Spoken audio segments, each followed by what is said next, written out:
Hello प्यारे दोस्तों, knowledge bank Rajput में आप लोगों का फिर से स्वागत है। तो आज लेके आया हूँ मैं गोस्वामी तुलसीदास जी का जो है जीवन परिचय। देखिए, यह परीक्षा में बहुत उपयोगी है, पूछा जाता है गोस्वामी तुलसीदास जी का जीवन परिचय। तो गोस्वामी तुलसीदास जी का जीवन परिचय आज हम लोग देखते हैं। तो देखिए, तुलसीदास एक महान भारतीय कवि और दार्शनिक थे। क्या थे? तुलसीदास एक महान भारतीय कवि और दार्शनिक थे। ध्यान से देखिए इसको। फिर इसके बाद से है, इनका जन्म सन 1532 ईस्वी में उत्तर प्रदेश राज्य के बांदा जिले के राजापुर नामक गांव में हुआ था।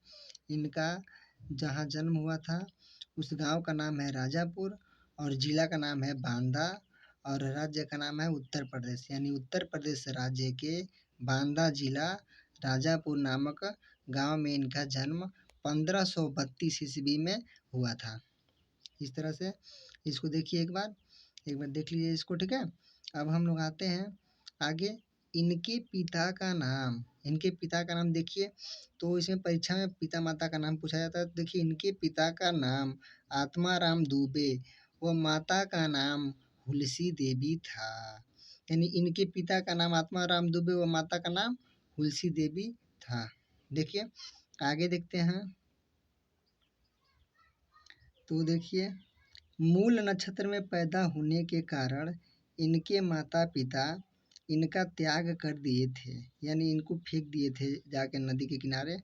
तो देखिए, इनको मूल नक्षत्र में पैदा होने के कारण इनके माता पिता इनका त्याग कर दिए थे, ठीक है।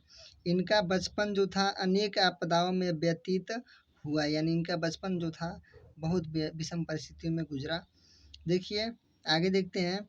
तो 29 वर्ष की आयु में इनकी शादी रत्नावली के साथ हुआ। यानी रत्नावली नाम की एक लड़की के साथ इनका 29 वर्ष की आयु में विवाह हुआ। देखिए, एक बार यह पत्नी को बिना बताए मायके चले जाने पर, यानी पत्नी इनसे बिना बताए अपने मायके चले गई थी, ठीक है।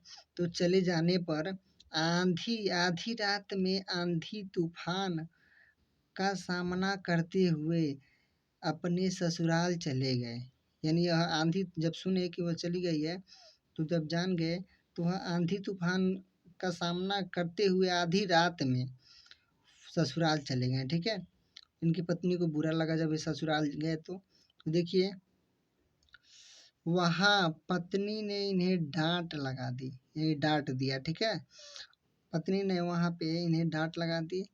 इस तरह पत्नी के फटकार से तुलसीदास को वैराग्य हो गया, ठीक है। इनको वैराग्य हो गया इसी डांट से, ठीक है। और ये श्री राम का गायन करने लगे, यानी भजन कीर्तन राम का करने लगे, राम में रम गए, ठीक है। और कह रहा है कि यह अपनी अधिकांश रचनाएं चित्रकूट, काशी और अयोध्या में ही लिखी हैं। यानी यह जो तुलसीदास जी अपने रचनाएं लिखे हैं वह अधिकांश चित्रकूट, काशी और अयोध्या में ही लिखे हैं, ठीक है। तुलसीदास जी रामचरितमानस के रचयिता हैं। जो रामचरितमानस है उसके रचयिता तुलसीदास जी हैं। देख लीजिए एक बार, रामचरितमानस के रचयिता हैं, ठीक है। जो अब तक के लिखे गए सबसे महान महाकाव्यों में से एक है। यह जो रामचरितमानस है सबसे महान महाकाव्यों में से एक, इसको एक का दर्जा दिया गया है, ठीक है। इनके समय में भारत के मुगल सम्राट अकबर का शासन था, यानी यह अकबर के शासन काल किया है, ठीक है।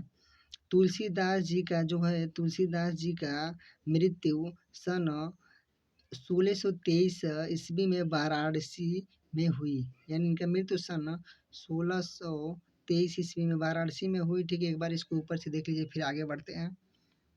देख लीजिए एक बार, जन्म, माता पिता का नाम, इनका गांव देख लीजिए एक बार। इसको स्क्रीनशॉट करके रख सकते हैं मेरे प्यारे दोस्तों। देख लीजिए इसको, ठीक है। तो इनका जीवन परिचय खत्म हुआ। अब इसी क्रम में हम लोग देखते हैं इनकी कुछ रचनाएं हैं। पहला है श्री रामचरितमानस, दूसरा है कवितावली, तीसरा है गीतावली, ठीक है। यानी तीसरा गीतावली है, ठीक है। पहला रामचरितमानस है, फिर कवितावली, फिर गीतावली, इस तरह से है, ठीक है। और कुछ मतलब ध्यान देने योग्य बातें हैं, यह जीवन परिचय में मतलब उसमें जोड़ के लिख सकते हैं, ठीक है। तो देखिए, ध्यान योग्य, कुछ लोग इनका जन्म स्थान एटा जिले के सुरु नामक गांव को मानते हैं, ठीक है। कुछ विद्वान इसको मानते हैं कि इनका जन्म एटा जिले के सुरु नामक स्थान को हुआ था, ठीक है। और देखिए, इनके बचपन का नाम राम बोला था और इनके गुरु थे नरहरि दास, ठीक है, ये छूट गया होगा। देखिए, इनके गुरु नरहरि दास थे, जो इनका पालन पोषण किया, ठीक है। तुलसीदास जी का पालन पोषण जो किया, वो गुरु थे इनके नरहरि दास, ठीक है। और तुलसीदास एक ब्राह्मण थे, ठीक है। तुलसीदास क्या थे? ब्राह्मण थे। एक बार इसको देख लीजिए, एक बार उसको फिर देख लीजिए मेरे दोस्तों। इसी क्रम में आपका धन्यवाद। नॉलेज बैंक राजपूत का इसी तरह से वीडियो देखते रहिए। Thanks for watching. Bye bye.